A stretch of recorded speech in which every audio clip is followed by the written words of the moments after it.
Ketika berbagai upaya kaum Quraisy untuk menghentikan dakwah Rasulullah terus menemui kegagalan, kemarahan, dan keputusasaan mereka semakin memuncak, para pemuka Quraisy yang dipimpin oleh Abu Jahal, Abu Lahab, dan Walid bin Mughirah berkumpul lagi di Darun Nadwah untuk mencari jalan keluar. Kali ini, mereka memutuskan untuk mengambil langkah terakhir yang lebih ekstrim, membunuh Rasulullah. Suasana ruangan terasa tegang. Abu Jahal berdiri di tengah, memandang wajah-wajah yang hadir dengan sorot mata penuh kebencian. Saudara-saudara Quraisy, kita tidak bisa lagi membiarkan Muhammad menyebarkan ajarannya. Dia telah memecah belah kita, menghina berhala-berhala kita, dan merusak kehormatan nenek moyang kita. Serunya dengan nada menggelegar. Abu Lahab mengangguk setuju. Benar! Jika kita tidak bertindak sekarang, ajarannya akan menyebar lebih luas. Kita harus menghentikannya dengan cara apapun. Walid bin Mughirah, yang selama ini dikenal sebagai pemikir licik, angkat bicara. Tetapi kita harus berhati-hati. Muhammad dilindungi oleh Abu Thalib, seorang tokoh yang sangat dihormati. Jika kita bertindak gegabah, kita bisa memicu perang antar suku. Abu Jahal mengepalkan tangannya. Kita tidak perlu takut, aku sendiri akan melakukannya. Aku akan membunuh Muhammad saat dia sedang salat di Ka'bah. Aku akan mengambil batu besar dan menghancurkan kepalanya. Ruangan itu hening sejenak. Rencana Abu Jahal terdengar kejam, tetapi semua orang tahu bahwa ia tidak main-main. Setelah beberapa saat, mereka sepakat untuk melaksanakan rencana itu. Keesokan paginya, Rasulullah bangun sebelum fajar. Beliau berwudu dengan tenang, lalu memulai perjalanan menuju Ka'bah untuk melaksanakan salat. Di bawah langit yang mulai cerah, beliau melangkah dengan penuh keyakinan, meski tanpa tahu bahwa nyawanya sedang dalam bahaya besar. Di sisi lain, Abu Jahal sudah menunggu di dekat Ka'bah dengan sebongkah batu besar di tangannya. Wajahnya menunjukkan tekad yang mengerikan. Ia mengawasi setiap gerakan Rasulullah dengan penuh kebencian. Ini saatnya, gumamnya pada dirinya sendiri. Hari ini, aku akan menghentikan Muhammad selamanya. Rasulullah sampai di Ka'bah dan memulai salat. Beliau berdiri dengan penuh kekhusyukan, membaca ayat-ayat suci Al-Quran yang diturunkan oleh Allah. Suara lembut beliau menggema di sekitar Ka'bah, membawa ketenangan yang luar biasa. Saat beliau bersujud, Abu Jahal mulai bergerak. Ia mengangkat batu besar itu dengan kedua tangannya, lalu melangkah mendekati Rasulullah. Namun ketika jaraknya hanya beberapa langkah, tiba-tiba wajahnya berubah. Ia terhenti di tempatnya, dan batu yang ia bawa jatuh ke tanah. "Apa ini? Apa yang sedang terjadi?" jerit Abu Jahal dengan panik. Mata Abu Jahal melebar ketakutan. Ia melihat sesuatu yang tidak terlihat oleh orang lain. Seekor unta raksasa dengan mata merah menyala berdiri di antara dirinya dan Rasulullah. Unta itu mengeluarkan suara geraman yang mengerikan, seolah siap menerkamnya. Abu Jahal gemetar ketakutan. Ia berbalik dan lari secepat yang ia bisa, meninggalkan batu besar itu di belakangnya. Beberapa pemuka Quraisy yang melihat kejadian itu bergegas mendekatinya. "Ada apa, wahai Abu Jahal?" tanya mereka dengan bingung. "Mengapa kau tidak melaksanakan rencanamu?" Abu Jahal terengah-engah, wajahnya pucat pasi. "Aku hampir melakukannya," jawabnya dengan suara bergetar. Tapi tiba-tiba muncul seekor unta yang sangat besar. Matanya merah menyala dan wajahnya begitu menakutkan. Aku tidak pernah melihat makhluk seperti itu sebelumnya. Jika aku mendekat sedikit lagi, pasti aku akan diterkamnya. Mereka saling pandang dengan tak percaya. Namun dalam hati mereka tahu bahwa Rasulullah dilindungi oleh kekuatan yang jauh di luar jangkauan mereka. Sementara itu Rasulullah menyelesaikan salatnya tanpa terganggu.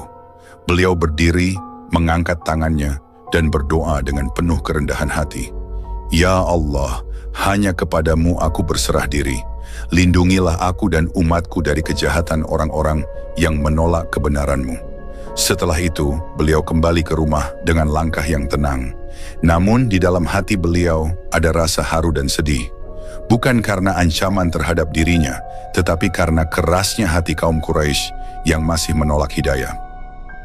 Meskipun ancaman dan upaya pembunuhan terus berlanjut, Rasulullah tetap teguh.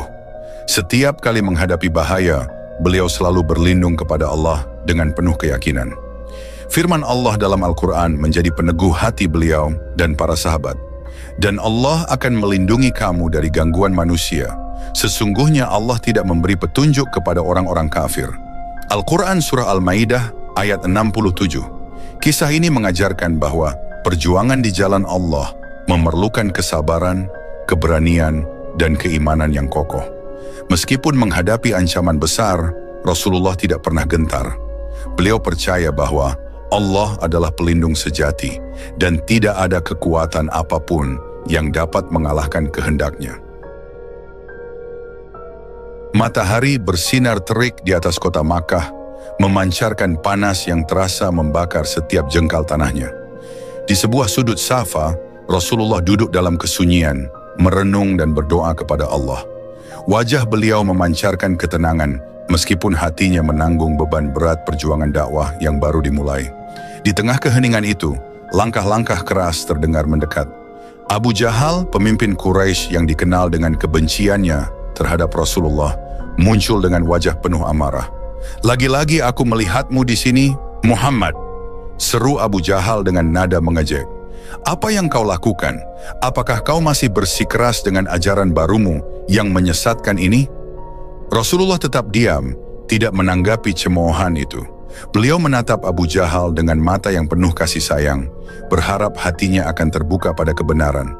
Namun kebencian Abu Jahal justru semakin memuncak.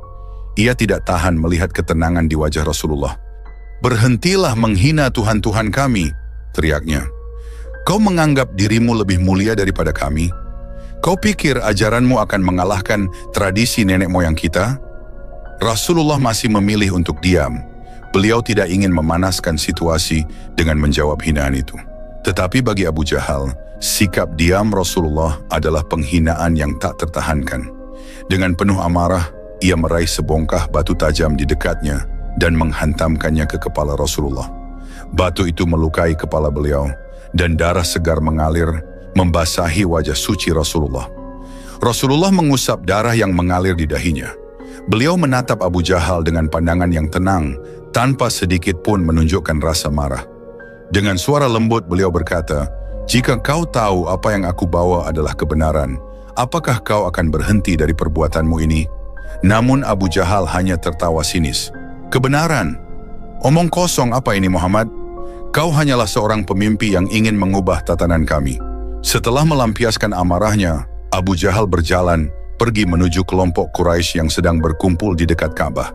Ia merasa puas dengan apa yang telah dilakukannya, seolah-olah tindakannya itu akan menghentikan Rasulullah. Di tengah gelak tawa dan ejekan mereka, Abu Jahal dengan bangga menceritakan perbuatannya. Tidak jauh dari tempat kejadian, seorang budak perempuan yang bekerja di rumah Abdullah bin Jud'an menyaksikan seluruh insiden tersebut.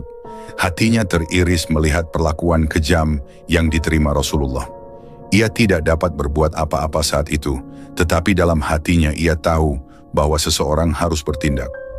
Beberapa saat kemudian, ketika ia melihat Hamzah bin Abdul Muthalib berjalan dengan gagah membawa busur dan panah dari perburuannya, budak perempuan itu merasa inilah saat yang tepat. Ia berlari mendekati Hamzah dengan wajah yang dipenuhi rasa khawatir. "Abu Umarah!" panggilnya, napasnya tersengal. "Engkau harus tahu apa yang baru saja terjadi." Hamzah menghentikan langkahnya, menatap budak perempuan itu dengan alis terangkat. "Apa yang terjadi? Mengapa kau terlihat begitu cemas?" tanyanya. "Keponakanmu, Muhammad, disakiti oleh Abu Jahal," jawabnya dengan nada gemetar. Dia memukul kepalanya dengan batu hingga berdarah. Muhammad hanya diam, tidak melawan sedikit pun. Dan sekarang Abu Jahal sedang duduk dengan sombong bersama orang-orang Quraisy. Wajah Hamzah berubah merah padam, matanya menyala penuh amarah. "Apa yang kau katakan? Abu Jahal berani melukai Muhammad?"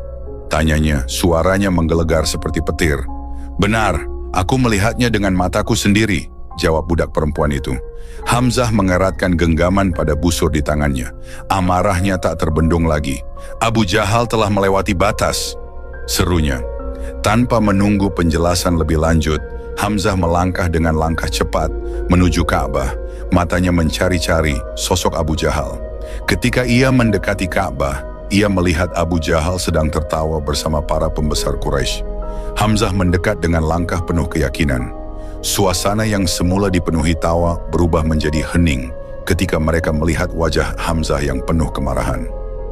"Wahai orang yang berpantat kuning, Abu Jahal!" teriak Hamzah dengan suara lantang, membuat semua mata tertuju padanya. "Apakah benar kau telah mencaci keponakanku dan melukainya tanpa alasan?" Abu Jahal yang semula tersenyum sinis, kini mulai merasa gentar. Ia mencoba bersikap tenang. "Apa pedulimu, Hamzah? Keponakanmu itu hanyalah pembawa ajaran sesat." Hamzah mendekat hingga ia berdiri tepat di depan Abu Jahal.